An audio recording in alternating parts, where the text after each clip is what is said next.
What was the riskiest mission you ever undertook that you'd be able to talk about? Yeah, that's the problem. I know, right? Well, I'll outline something for you that I think is hilarious now. Didn't seem hilarious at the time. This is when the lesbians were actually really dying. No, okay. I was meeting with a foreign intelligence service on a regular basis, providing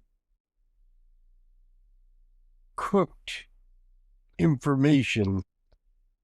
They thought I was a spy, but I was actually a double agent. So I've got this thick report that I've been given. They were specially prepared. It's quite a long thing because you can't have fingerprints on, and it's about that thick, 45 pages. And they always gave me this thing because each page is printed top secret because it's a top secret document, even though it's a phony document. It's never bring it back to the States. If anything happens, don't try to bring it back to the States. You get caught by customs coming back into the States, it's going to be real problematic, so don't do it. Okay. Oh, yeah. I could imagine that. Yeah. Yeah. So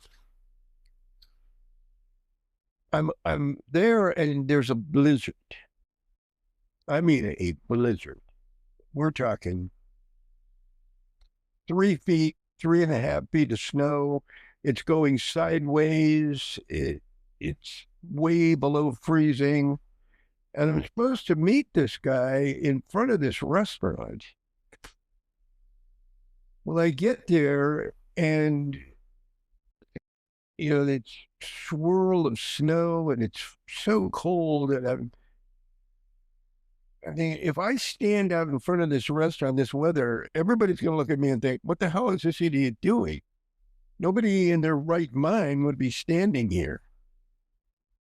So I'll go inside and watch through the window. So I go inside the restaurant and I'm watching through the window and nobody's showing up. And they probably just figured the weather's bad, he ain't going to be there, so we're not going either, whatever. So I watch it and then I'm like, okay. I was told to wait in front of the restaurant. Maybe if I'm not out front, they'll just drive past. So I go back out in front of the restaurant and stand in the blizzard a little bit more. And then I'm thinking, no, I'm a complete mess. And the time window is passed.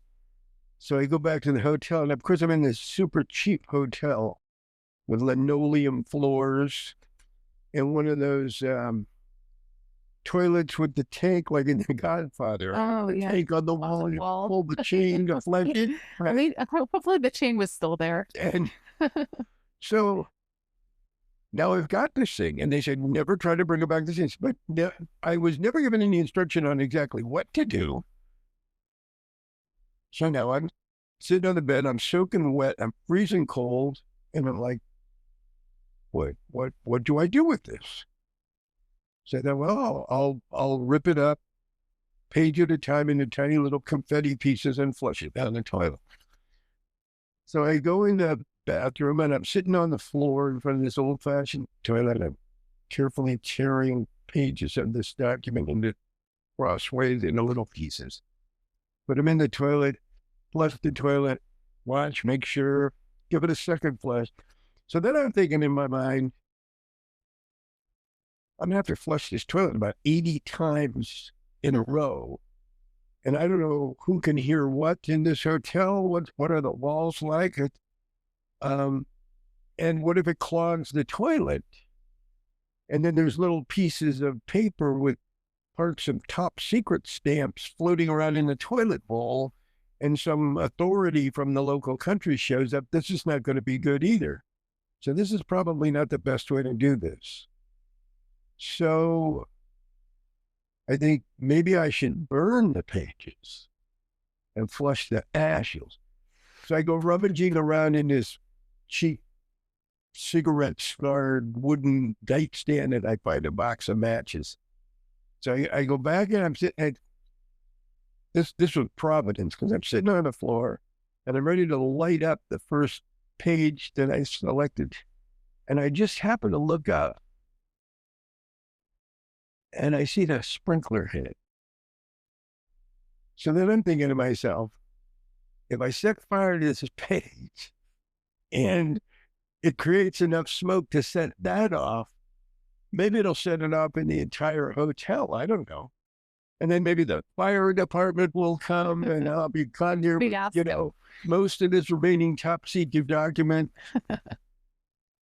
So I got to think of something else. So I sit on the bed for a while and I'm like, I know there's a big shopping mall not that far away. And it's not like an American shopping mall because it's mostly just a huge room with a bunch of kiosks selling stuff like a farmer's market kind of indoors.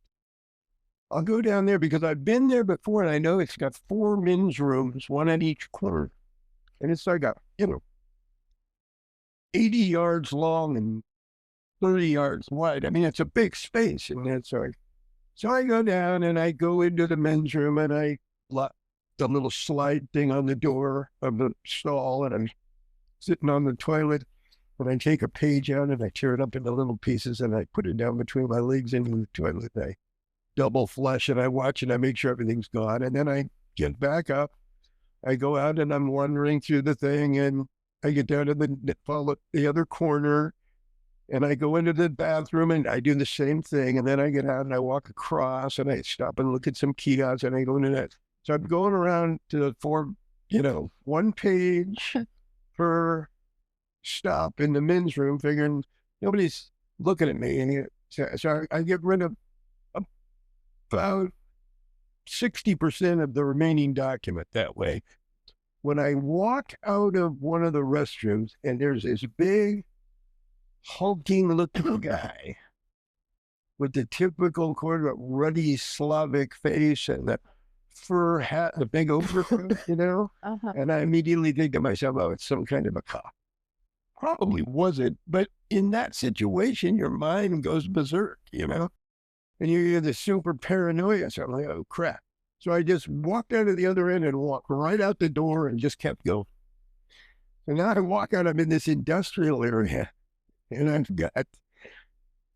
So I walk around the block and cross my own footprints in the snow, and I don't see any other footprints. So I do it a second time and cross my footprints again, and I still don't see any other footprints. I think, okay, nobody's following me. Well, it was this industrial part, had the roll-up doors on the buildings, and the trash was out. Oh. So there's a trash can out behind everything. So I'm reaching, I pull a page, I crumple it up into a little ball. The snow was so high that I could just stick my arm down and get it wet and squish it around in the snow until it's like a little ball of paper mache. And then I come by a trash can and I stick my arm all the way down and put it in the bottom, as far down in the trash can as I can. And then I pull another one out and I wad it up and I put it down in the snow and I squeeze it until it's a hard little ball. And I walk to another trash can and I got rid of the rest of the document that way. I finally am done with all this. I go back to the thing. I've got this down jacket on. It was dark blue, down filled, and whatever, God knows what was in those trash cans, because it smells so horrible that it's wet. So I'm sitting in the room and I'm completely soaking wet. I'm absolutely having chilblains, and I smell like some kind of horrible rank garbage. And I'm thinking to myself, this is like nothing like a James Bond. It never is, right? Someday I want to see somebody make a movie where this is what happens. Okay, so should have chewed those documents up and then bought himself a curry, and it wasn't able to clear it all at one point. Yeah. There's no hot women in there, and no shootouts, just me and my garbage smelling jacket. I had to get rid of the jacket. I threw it away. It was unsalvageable. Jeez, and a whole ton of patience, and, right? and chilblains in a cheap hotel room. And I said, well, this is what I wanted to do, and now I'm doing it, so I shouldn't complain, but it's not exactly what I looked for. So let's talk about that. The true nature of espionage and the lurky world of spycraft, and then, the glamorization of that in Hollywood. What's like something that you wish people that watch movies would really know about, like the true nature? You just described in depth what a actual event. Nobody looks like Roger Bourne most of them look like Danny DeVito on a If I could build on it as well, as you guys are in talks with Show Dog Studios for the miniseries, how are you hoping to portray, the true, accurate nature realistically as possible? First off, the one thing that gets me about Hollywood is they have made a decision, sort of generally speaking, that it's all about fist fights. I never got in any fist fights. He never got in any fist fights. Did you ever get in any? Have you ever beaten up a couple of men twice your size? Never. There's no. Although I have to say, I do love Lara Croft. So, Yeah. But have you seen what is it, Lioness? I haven't seen it. I want to watch it. Talking bad about other, but they recruit this chick from the MMA fight, and immediately, like the next day, insert her into Europe somewhere as in undercover. Now, we have really good friends that are legends in the UFC. They're great guys. There is absolutely no crossover skill set between the UFC and being undercover. Well, who is it? Or do you know once all the FBI and Secret Service agents are trained with the MMA? Yeah, I just saw it on TV. I know like jujitsu is like the big thing right now, right? But anyways, I really appreciate that about like the book and also the future miniseries. Is like, you really do get an accurate portrayal. Like I think back, one of the best Cold War miniseries that I watched was The Americans, that took place during that Cold War era. And I suspect, it'll have a very similar type of feel and vibe to it. Well, John LeClaire described it, right? But Smiley's people. Yeah. I mean, he write and Len Dayton, but both of them write well. And from experience, obviously, or being close to experience, they picked it up. But they portrayed it, accurately in their books. And it's when you get to portraying it on a big screen, sitting there watching somebody prepare to do a dead drop for 3 days, doing the recce, putting in the load signals and all that. That's not going to fly. Who's going to watch that? Switch it over. Yeah. And the big discovery for me, leaving the military and the government and going out on our own, was logistics. Oh, yeah. Now, aren't you happy that your past serves you well? I was thinking about that because I wanted to talk about him in the future. A supply? Yeah. Yeah.